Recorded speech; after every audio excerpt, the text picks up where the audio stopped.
There's a period in your life, when you find your relationship with Jesus and you're like, wow, like I love you, and you're so on fire for him. When you go to like a really good sermon on Sunday and you're so filled by the Spirit, and then that week is just amazing and you're just like dancing in the street, right?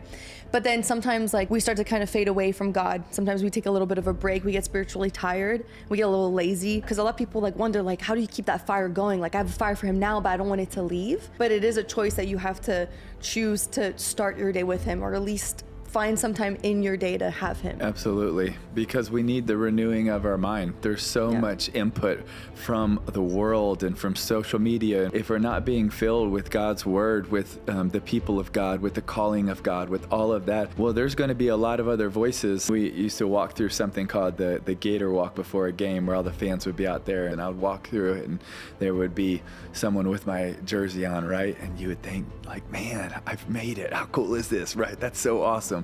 And I'd have these thoughts and voices of pride, of arrogance. Then I would have a mom or a dad have their son or their daughter, and they'd say, hey, Timmy, we just want you to know you're a role model. And then I'd have voices of shame and guilt of thinking, no, ma'am, no, sir, not if you knew me on my worst day, I wouldn't be their role model.